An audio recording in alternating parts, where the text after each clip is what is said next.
Good morning. I hope y'all are having a wonderful day. I'm actually on a plane right now on my way to Southern California. Don't ask, I'm on a whirlwind tour. What can I say? Anyway, I'm coming to you from beautiful Auburn, California, where it's pretty darn hot and pretty darn dry. Makes me really glad to be in Pennsylvania, where we have green and water. So today, I'm going to start with a line from a song, which says, "The answers are all inside of me. All I got to do is believe." Now, my talk title today is Betting on the Come. And no, today's talk is not a lesson in how to win at craps. If I knew that, I'd probably be at the casino right now. Betting on the come is actually, it's a term that's derived from a gambling expression in the game of craps. And it means basically you don't have what you need now at this moment, but you're betting on or hoping that you'll have what you want or need when the time comes. Now, I'm sure that none of us have ever done that before, but I was talking with my practitioner the other day, and this will kind of explain to you what betting on the come has to do with science of mind. As I was talking to my practitioner the other day about a money situation that I have, I told him I had no idea how I was going to work it out, but I knew that I would, and I knew that the money would come because it always does. I always have enough to pay my bills, cover my essentials, and do the things I want to. Sometimes it's a struggle trying to figure it all out since I don't have unlimited funds, but I always work it out. It always comes. Not that money grows on trees and not that it falls from the trees, but the answer always comes. The money's always there. He said to me, "Oh, it sounds like you're betting on the come." Well, I stopped for a moment. Now, I do play craps, so I know what betting on the come means. And I just said to myself, wow, that is exactly what I'm doing. I know that it's out there. I know that I'll find it. I always do. What I really don't know and haven't accepted, that it is already here. Some famous person once said that what you're seeking is seeking you.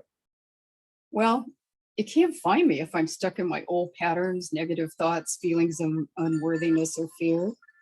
It also can't breach those walls I've built up to protect myself. Protect myself from what? Love, loss, pain, regret? How's that working out for me? Well, sometimes it works out pretty well, and most of the time, not so much. I've been building walls around myself since I was a little girl. Sometimes I've let people in, not too often, because I was afraid to share myself. Afraid that I would do something that would send those people away. So I managed to send them away before they could decide to leave.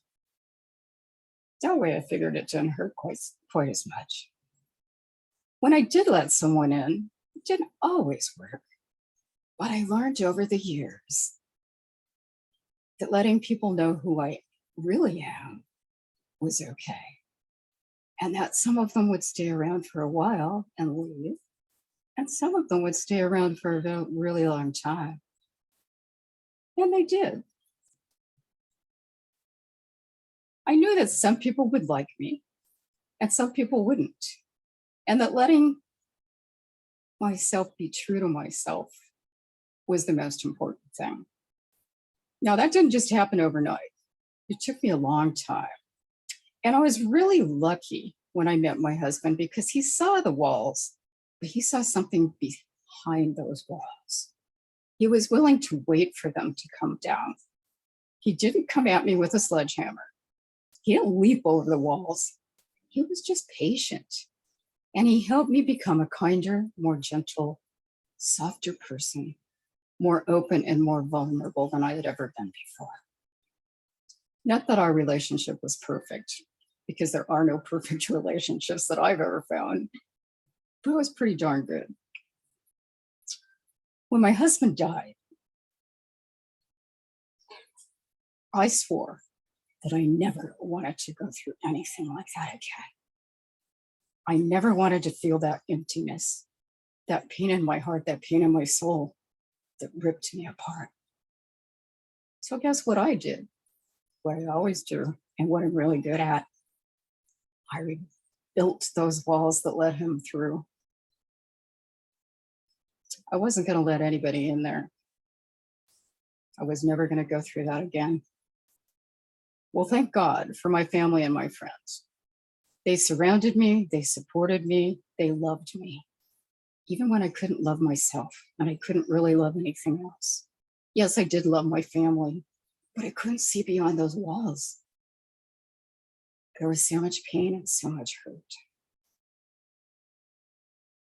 And all this was kind of before I had found science and mind, although I've always been a science and mind person.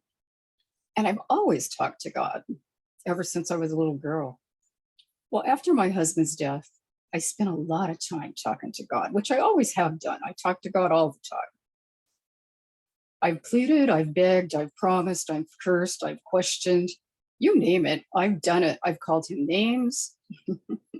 No, he didn't come down and strike me with lightning. He was just very quiet. And sometimes he answered right away. And sometimes it seemed like he didn't answer at all. But in retrospect, I know that he did answer. Sometimes I just wasn't ready to hear it yet. I know that he always hears. And I know that he has to hear me because he's right here, right where I am. There is no separation unless I create it. God is always everywhere. Just like love, money, health, whatever I'm looking for, it's right here, right in front of me. It is me. So why don't I have everything that I ever thought I wanted?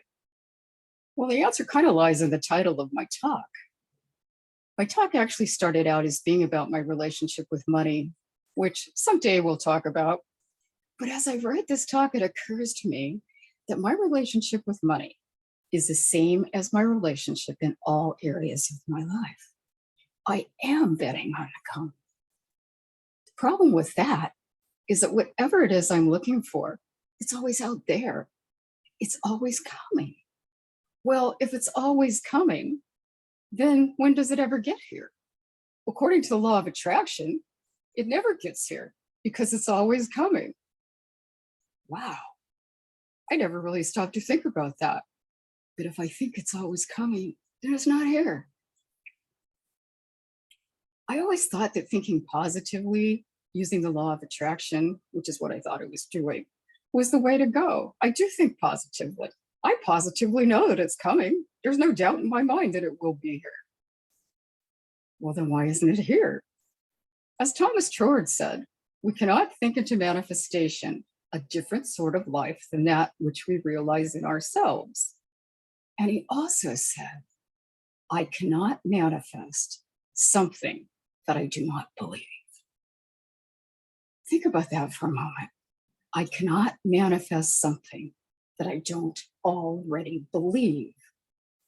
Well, if I believe it's always coming, then it's always coming. And yes, it does come. It comes in bits and pieces after I open myself up and let it in. But I can only receive as much as I allow myself to receive. If I go to the river to get water with a cup, that's what I get. If I go to the river with a bucket, that's what I get. So if I really want money, love, health, whatever it is I want, I need to shift my thinking. I need to know that I already have it. It's right here, right now, right where I am. It isn't out there somewhere else, just like God isn't out there somewhere. Everything I want, everything I need, everything I am, I already have. I just have to open my mind, my heart, and my soul and accept the truth of who I am. And I know I am a beloved child of God in whom he is well pleased, no matter what I do. I can't piss him off. I can't push him away. I can't do anything to make him leave. No matter how high I build those walls, he's always right there inside, right where I am. He loves me just the way I am.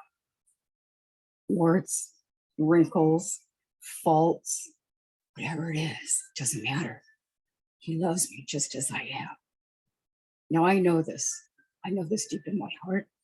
I know this deep in my soul. And I know this deep in that part of me that is truly who I am. I know that God is all there is. And I know also that with God, all things are possible.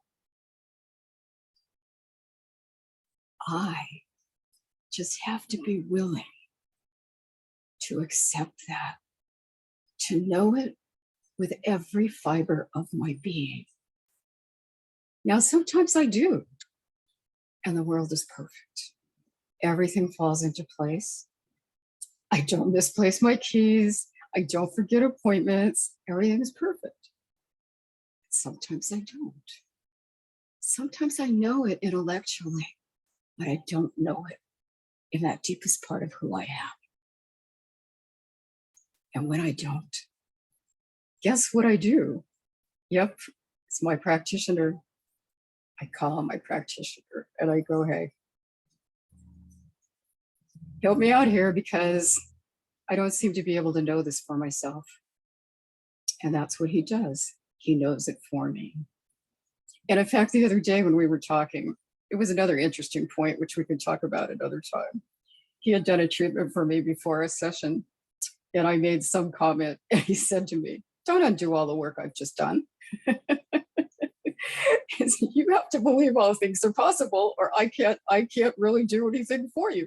Because if you're going to come back, he didn't say all this, but in my mind, I'm going, yeah, you know what? He's absolutely right. If I'm going to come back and say, oh yeah, but then everything he just did, we got to do all over again because I've just negated what he did. So you can have your practitioner work for you, which is the best, absolute best thing to do. He can know the truth for you when you don't know it for yourself. But you also have to work with your practitioner because you have to know that truth for yourself. That truth that's right there. It is you. God is right where you are. And with God, all things are possible.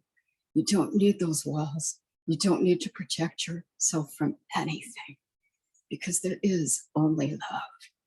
And yes, sometimes with love, there comes a loss and there comes pain. But as some famous person also said, it's better to have loved and lost than never to have loved at all. And I just have to give you one more comment because I love this so much. I saw the movie Thor, Love and Thunder the other day. And if you haven't seen it, it's a cute movie. I mean, it's not going to win any Academy Awards, but there's a line in there that I really love. Thor's friend tells him that, Thor says he doesn't want to fall in love because he feels so shitty when he loses it. And his friend said, yes, but at least you have the love. And he said, it's okay to feel shitty because you've had that love.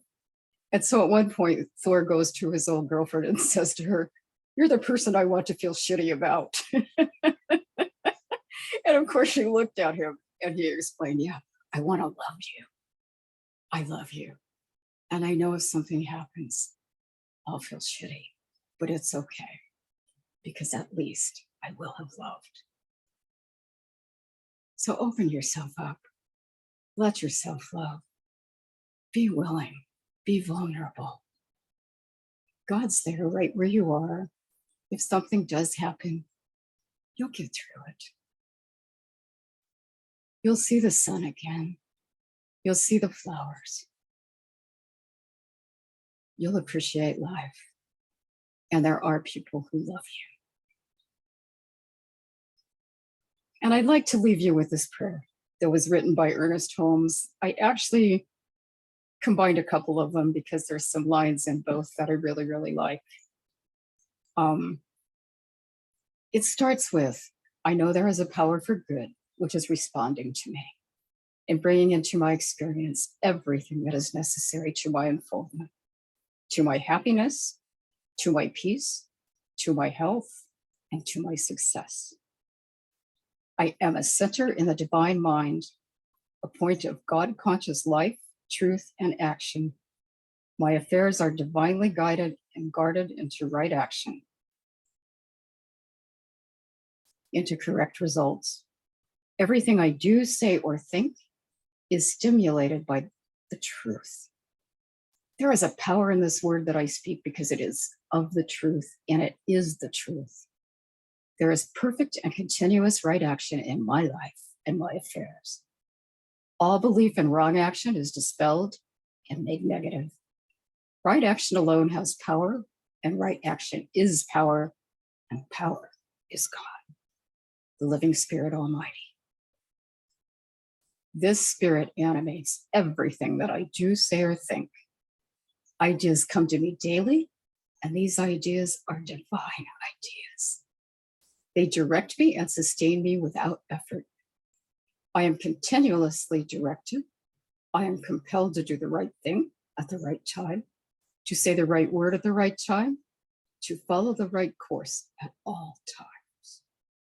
All suggestions of age, poverty, limitation, or unhappiness is uprooted from my mind and cannot gain entrance to my thought.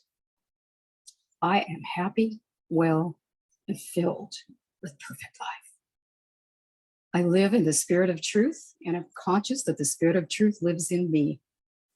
My word is the law unto its own manifestation and will bring to me or cause me to be brought to its fulfillment. There is no unbelief, no doubt, no uncertainty. I know, and I know that I know. Let every thought of doubt vanish from my mind, that I may know the truth, and the truth may set me free. So I say quietly to myself, there is one life. That life is God. That life is perfect. That life is my life now, flowing through me, circulating in me. I am one with its rhythm. My heart beats with the pulsation of the universe in serenity and peace and in joy. And so it is. Amen. Thanks for being with me. Have a wonderful day. Namaste.